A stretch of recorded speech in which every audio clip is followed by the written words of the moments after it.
Good morning sa ating lahat na kaibigan. Nandito na naman tayo sa ating usapang magmamanok po.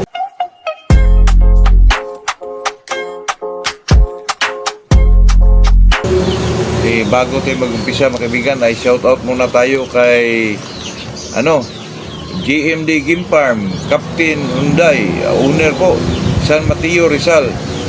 Alas ng Mariposa official from Japan, Juventino Labrigas, Allen Ubida, saka itong kaibigan natin na Tunay, Ipotsulo Katura, na hindi ko nasagot yung tanong niya dati kasi wala naman akong alam doon, wala naman akong alagaan na manok na ganun. Yun po, itong mga kaibigan, bago tayo mag-umpisa po ay sagutin ko muna itong ito ay usapan lang po kasi dati nagsabi si Captain Hunday, owner po, na nawala daw yung limon dahil ina-upgrade pa daw. Dati pa po mga kaibigan, yung limon talaga, gusto talaga nilang patangkarin. Pero yung limon mga kaibigan, mismo si Lancy Laturi na mahirap patangkarin po kasi alam naman natin mga kaibigan na pag tayo ay mag-inbreed ng manok, o pasukan natin ang ibang manok, linyada, tapos i-outbreed natin, alam naman natin ang gagamitin natin mga kaibigan ay yung isa sa make-up ng isang manok, katulad ng mga kaibigan, limon. Alam naman natin ang make-up niyan ay claret, kilso at saka claret, butcher at saka hats po. Tatlong yun mga kaibigan ay talagang mahirapan ka mga kaibigan kasi puro medium station lang yun mga kaibigan. Kaya ang limon hindi masyado katangkaran po. Pag gusto kang pataasin yun, pasukan mo ng bloodline. Example, pasukan mo ng roundhead para medyo talagang tumataas yung manok. Pero mga kaibigan, pag mga meticulous breeder talaga ay hindi yan nila sabihin lang mga kaibigan ay hindi pure, pasukan na ng roundhead kasi mag-iba na ang limon mga kaibigan. At saka talagang ganun mga kaibigan na pag gumawa ka ng isang bloodline mga kaibigan o nag-inbreed ka sa isang bloodline katulad ng limon, magpili ka lang doon sa make-up niya mga kaibigan na tatlong bloodline. Doon ka ba sa claret, doon ka ba sa hats, or doon ka ba sa butcher? Yung make-up na yun mga kaibigan, puro sila patatawag na natin na medium station, pero talagang nasa low sila mga kaibigan. Kaya ang limon mga kaibigan hindi masyado kataasan. At pasukan mo yan ng yung medyo matataas, sweeter, mag-iba na yun mga kaibigan, hindi na limon yun. Kahit i-outbreed mo pa yun mga kaibigan, talagang magpabilin yung sweeter na palo doon. Kaya makita mo na hindi na ito pure na limon po, kasi ang limon mga kaibigan iba, matalino, single stroker po, tapos may ilag, umangat, at saka din sa basaan mga kaibigan. Kaya hindi pwede silang magtagal doon sa iri mga kaibigan kasi pagpasok ng sweater, ang sweater medyo maganda. Sa lakad pa lang mga kaibigan, Miss Universe talaga. Ang palo, talagang multiple shuffler mga kaibigan. At saka iba yung sweater, lalo na yung pusong dati, yung dumating dito, mautak din mga kaibigan. May mga ilag, nakita niyo yung pusong yung kay Carol Smith pa rin mga kaibigan na nakuha ni breeder din mga kaibigan, mga pusong po. Yung video siya mga kaibigan, yung pilay po. Kalimutan ko lang anong pangalan doon mga kaibigan. Comment lang kayo mga kaibigan. Napakagaling ng mga pusong doon kasi nakuha niya talaga doon kay Carol Smith po. Iba ang puso mga kaibigan. Kaya itong pinag-usapan natin, yung limon, gusto natin patangkarin. Nahihirapan po yung mga breeder doon mga kaibigan kasi pag gusto natin silang patangkarin tapos ibalik natin sa yung original nila na pagkasila, yung pure limon, mahirap po. Hindi ko lang alam yun kay Montero mga kaibigan. Tingnan natin yung Montero, di ba iba na po, Armalite na rin ang palo, hindi na talaga natin matawag na limon pure mga kaibigan. Pure siya sa sabi na isang breeder ni Montero, pero sa totoo niyan mga kaibigan, may pinapasok ko talaga dyan na kahit i-outbreed pa niya yun mga kaibigan, balik niya sa limon, may magpabilin pa rin na karakteristik nung napasok na yun na bloodline po. Kaya mahirapan sila mga kaibigan. Kaya dati nasabi ko yan mga kaibigan na pagdating ng mga sweater ay talagang nasapawan talaga yung limon mga kaibigan. Kasi dati pa mga kaibigan gusto talaga nilang patangkarin yung limon, pero nahirapan lang kasi sila mga kaibigan kasi yung make-up ng limon ay puro medyo medium station lang talaga mga kaibigan. Kaya yun po ang ating masagot yan. Hindi naman, baka naman ganun po. Mr. Hyundai, Captain Hyundai po, good morning kaibigan. At saka itong tanong ni napakagandang tanong po ito mga kaibigan. Pati ako po, nalilito po dito si Alin Ubida. Pakilinaw lang na po kasi ano ba talaga ang diferensya ng 5K sweater at saka Ding Fair sweater? Ano ba talaga mayroon ba talagang Ding Fair sweater?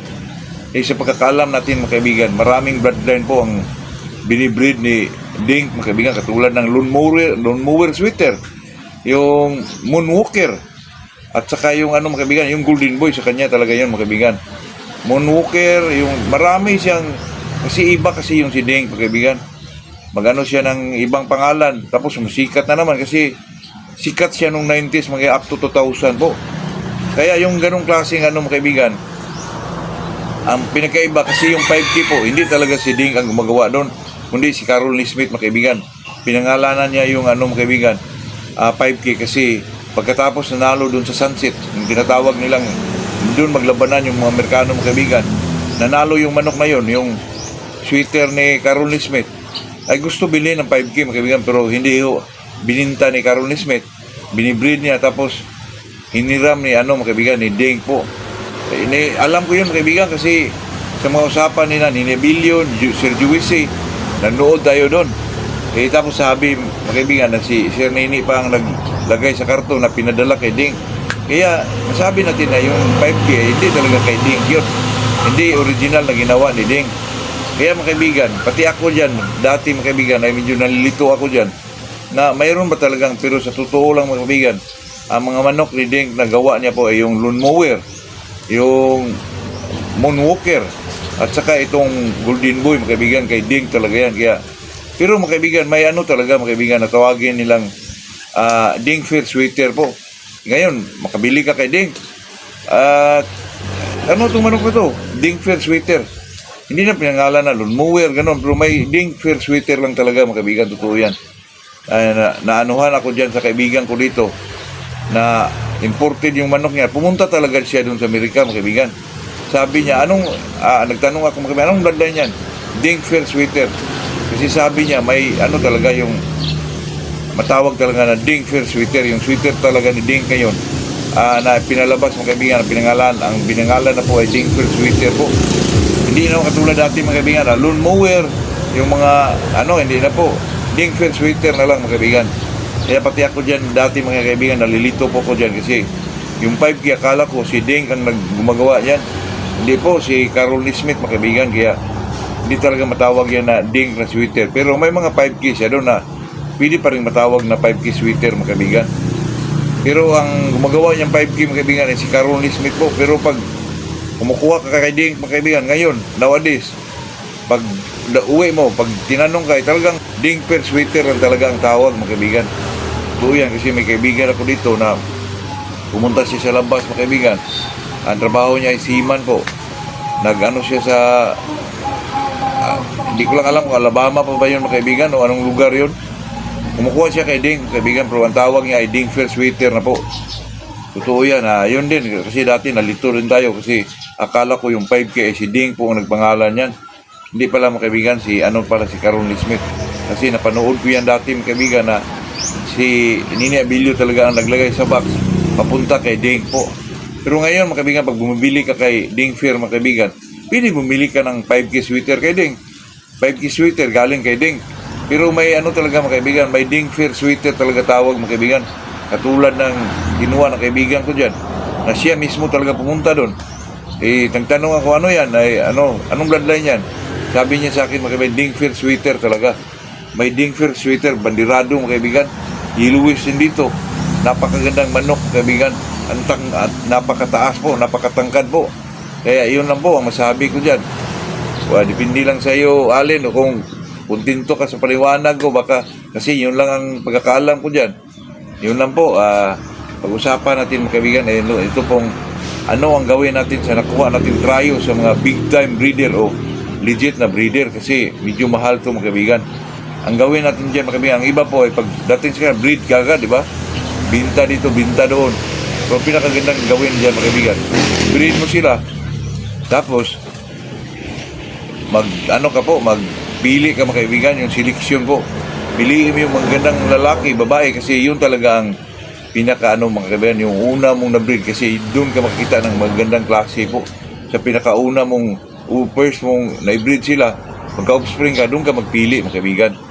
Ang magandang gawin dyan mga kaibigan, para magtagal sa iyo yung bloodline na yan, pili ka. Tapos mga kaibigan, mga kaibigan, pag sa sunod na breed mo, mag-back to mama ka po. Back to mama. Tapos magpili ka naman ulit doon. Kuha ka na isang broodcock mga kaibigan na talagang maganda, broodstag. Doon mo ikasa sa mga kapatid doon sa una niyang pag-breed mga kaibigan, yung mga babae doon. Yun po. Tapos mag-breed mo doon mga kaibigan. Mayroon ka na namang i-produce na mga babae. Yun na naman ang mga kaibigan. Yun naman ang i-keep mo po. Tapos yun naman ang ibalik mo sa broodcock mo mga kaibigan. Yun lang po, napaka-simple. Madali pang dumami mga kaibigan, at saka hindi sila, sabi na mga kaibigan, inbreeding daw, may mga lumalabas na deformities. Di po. Kasi yung kaibigan ko, kapitbahay ko rin dito sa Panglao, ganyan po ang ginagawa mga kaibigan. Na pagdating doon, na hindi talaga i-breed ka agad, magpili muna. Tapos pag nakapili na, mag-back to mama ka. Tapos yung back to mama, doon ka magpili na isang broodstag. Yun ang ibalik mo sa mga naunang na-produce po. Doon naman sa naunang na-produce mga kaibigan, siyempre may mga babae naman, magpili ka na naman. Yun ang ibalik mo naman sa parang lulo na nila mga kaibigan. Yun po. Kasi para magtagal yung magawa ka ng sila pa rin mga kaibigan. Parang dalawang pamilya siguro o tatlo magawa mo. Para medyo hindi ka kumukuha. Kasi ngayon mga kaibigan, ang gawin mo dyan, puro ka lang breed ng breed. Kuha ka talaga ng isang pure na naman na kung ano man yung bloodline na kinuha mo, na ibalik mo dun sa parang line breed na mga kaibigan. Kasi sa atin ay hindi po line breed. Talagang pinapataas pa yung kalidad ng isang manok mga kaibigan na nagpupuro talaga bilang isang strain po. Kaya yun ang gawin natin mga kaibigan. Pero sa atin lang ito mga kaibigan sa akin lang ito. Pwede namang sundin, pwede namang hindi po. Pwede pa ngang ibas mga kaibigan, kasi tayo naman iyang gilid-gilid lang po mga kaibigan. Pero yun talaga ang gawin ko pag mga kaibigan, pag medyo magkuha tayo ng mga trayo. Katulad ko mga kaibigan, talaga naghanap ako ng yung Cardinal Club Kilso mga kaibigan. Talagang nag-research pa ako dyan mga kaibigan kung sino talaga ang pinaka ng kunan. Sa pagkaka ko mga kaibigan, bibot oil lang talaga mga kaibigan, pero wala tayong source dyan. May nagsabi na nga sa akin mga kaibigan na pag may Kilso ka, kuha na daw siya. Wala pa tayo na mga kaibigan. Saka pagtanong-tanong ko mga kaibigan, kay Bibutoy parang 50,000 po yung yung street breed niya mga kaibigan na lalaki. Mayroon namang kay Roy Bunguyan, yung Crossbill Game Farm ba yun? Sa Davao din. Kaya itong si Gilbert Lopez, malapit lang sa inyo yun, busing. May mga doon, mga original na mga talaga. Yung mga Cardinal Club Kilso, kasi mga kaibigan, palagi itong sinasabi, Cardinal Club Kilso, kasi alam ko yun mga kaibigan, kasi may kaibigan akong makahawak siya ng Cardinal Club Kilso, pero dati hindi ko pa yan ginusto nga magkuha ng Cardinal Club Kilso mga kaibigan, kasi hindi pa ako nagpahulugan dati mga kaibigan, saka wala pang area po. Ngayon meron, maliit lang, pero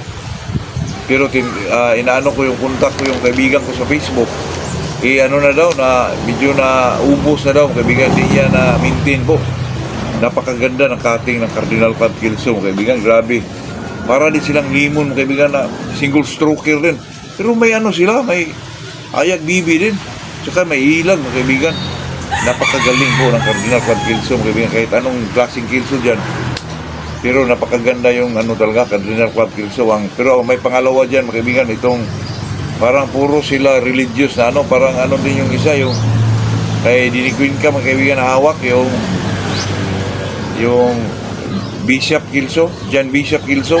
Yun din mga kaibigan, magaling din. Kasi nasabi ko yung magaling mga kaibigan, kasi may kaibigan din tayo. Marami din kaibigan mga kaibigan na mayroon ding John Bishop Kilso. Pare-pareho sila ng Cardinal mga kaibigan, pero ang Cardinal iba. Parang hats po, parang madiin ang palo mga kaibigan. Ang itong John Bishop Kilso, mayroon din palo mga kaibigan. Multiple shuffler din, pero iba yung Cardinal Kilso mga kaibigan. Ilagang ka, tapos bigyan ka ng palo na madiin po. Kaya napaka mga kaibigan, yung Cardinal Flat Kelso.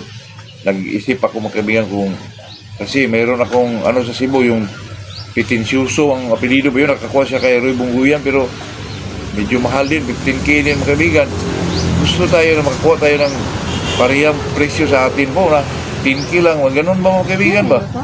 Pero ganun talaga yun, depende lang kasi yun sa breeder mga kaibigan. Sa akin naman pag magbigay tayo talagang napakababa na presyo po. Mga babae nga natin mga kaibigan, talagang napakamura lang. Yung street natin ng Golden Boy, talagang 10K lang. O sa ibang mga kaibigan, mayroong mga medyo mababa, pero 15K mga kaibigan. Kaya dito sa atin, napakaswerte po kung makakuha kayo ng mga street boy po, street Golden Boy, kasi 10K lang ang bigay natin mga kaibigan. At saka makita nyo talaga, napakaganda po. Yan, sinasabi ko dyan mga kaibigan sa mga gilid boys, gilid lang tayo. Tayo, makiramdam tayo mga kaibigan kung sino yung pinakamura na medyo makabigay din na medyo legit na mga bloodline po na hindi talaga napasukan ng, kasi kawawa tayo mga kaibigan pag nakakuha tayo ng example, Golden Boy, tapos may mga napasok na pala na iba, tapos hindi sinasabi sa breeder na talaga pure ito. Ayoko ng ganyan mga kaibigan, parang nakonsensya ako dyan, kasi parang makonsensya tayo mga kaibigan, kasi biruin mo, baka mag-inbreed yung tao na nakakuha sa'yo, nako, napakakawawa po, di ba?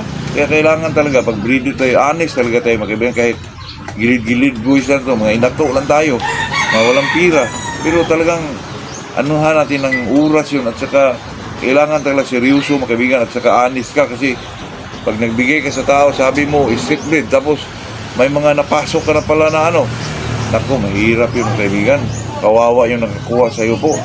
Kaya yun lang mga kaibigan, kaya hindi din natin masisi yung iba na yung mga presyuhan na ganun talaga, kasi mahirap talaga mag-breed ng mga mga street breed mga kaibigan, kasi kailangan nating anuhan talaga yun mga kaibigan. Saka napakahirap buhayin po, lalo na sa mga old na 2 months up, nako, napakahirap ng kaibigan. Doon pa lang sa mga bakuna mga kaibigan, doon, kahit ganito lang mga kaibigan, kahit dito lang sa mga vitamins po, Vitamin Pro, nako sa akin mga kaibigan, 25 pesos a day po ako dyan mga kaibigan, kasi hindi naman pwedeng hindi mo bigyan ng mga vitamins itong mga mga kaibigan, yung 2 months, 3 months, talaga manghihina din sila mga kaibigan. Pero pag mabigyan mo ng kahit mga Vitamin Pro lang mga kaibigan, yun lang naman talaga, Vitamin Pro. Urgency, wala na ako dyan mga kaibigan, Vitamin Pro lang talaga, pang maintenance lang yun mga kaibigan. Kasi nakita ko mga kaibigan na talagang medyo lumiliksi din sila, maganda yung nila mga kaibigan, yung mga kilos nila. Kaya Vitamin Pro lang mga kaibigan, pero isang sachet lang yun. Balak mo ang bumili ng pero mahal din. Pero pag may makabayad sa akin mga kaibigan, magkuha tayo ng medyo malaki-laki na po. Kasi ang ginagamit ko dito, maintenance ko mga kaibigan, ito lang sachet lang talaga, yung 25 pesos mga kaibigan. Maubos yan isang araw mga kaibigan. Kawawa naman po pag umaga tapos maghapon hindi na. Sa akin dyan mga kaibigan, ginawa ko dyan weekly, pag Sunday plain water lang po. Kung hindi plain water mga kaibigan, ay antibacterial ang bigay ko dyan, pero plain water lang talaga mas maganda. Tapos pag Monday balik na naman ulit sa Vitamin Pro, 25 pesos na naman mga kaibigan, a day yun ha. Sumahin mo yan mga kaibigan, 25 pesos a day, dito 10 araw, na yun, 50. Talagang po, may maintenance talaga. Kaya ako mga kaibigan, ako ng yung para yung reserve payment mga kaibigan, 500. Kasi yung mga kaibigan, pag ng sisiw, bili ka kaagad ng lasuta. Tapos sa ika-3 days, bili ka ng yung gumburo. Sa atin naman, gilid-gilid lang. Fowl packs, kung medyo may nakita ka may fowl packs sa plato, hindi na po kaibigan. Pwede naman yung with IB or Clone 30, tapos gumburo. Kasi alam naman natin, pag makuha pa tayo dun sa mga 4-in-1, 3-in-1, maabot yun ng mga 8,000 kaibigan, napakamahal po. Kaya dito sa atin, medyo mura-mura, pero hindi mo talaga sana kumplito na vaccination niya, katulad ng mga mycoplasma, ang dami na po, napakamahal po, hindi natin kaya yan mga kaibigan. Kaya sa atin, ito lang talagang, mabuhay lang talaga natin itong manok natin. Ay, ako naman mga kaibigan, ilang bisis ako nakapag-shape po. Tsaka hanggang 7 months, napaka-healthy naman mga kaibigan. Pero talagang siguraduhin natin ang talagang mabigay natin ay napaka-healthy po. Kasi pag sinisipon yan mga kaibigan, kahit sipon lang po, ay hindi ko na yan, ibigay ko na lang dito sa mga kaibigan natin dito mga kaibigan. Pero sabihin natin na medyo nagkasakit to dati, medyo bata pa. Kasi ang manok, kaibigan, pag sinisip mo, medyo nagkasakit siya dati, ay may tendency yan mga kaibigan na magbalik yun. Yan sa akin po, na talagang mga kaibigan, pero if you talk about presyuhan po, napakamura talaga mga kaibigan. Ilang bisis ako dyan hanap nga ako ng SBR mga kaibigan, pang lang ba, mahal pa rin mga 15,000, 25,000 kahit sa mga breeder vlogger mga kaibigan. Ako, napakamahal po. Pareho lang naman ang alaga dyan mga kaibigan, totoo yan. Basta mabuhay lang papuntang 7 months, 8 months ako. Libre na yan mga kaibigan. Wala na akong pinagkaiba yan, lalo na pag pinag-usapan na street breed. Naku mga kaibigan, talagang ligtas na tayo dyan pag dating sa mga edad na ganyan, 6, 7 months old. Totoo yan mga kaibigan, pero napakamahal po. Totoo yan, pero hindi natin masisi yan mga kaibigan kasi ginastusan din nila yan. Kaya respeto natin yan mga kaibigan. O sa akin po, panggilid-gilid lang to. Dito na kayo mga kaibigan, panggilid-gilid lang, panginato lang. Totoo yan mga kaibigan. Magandang umaga sa ating lahat po.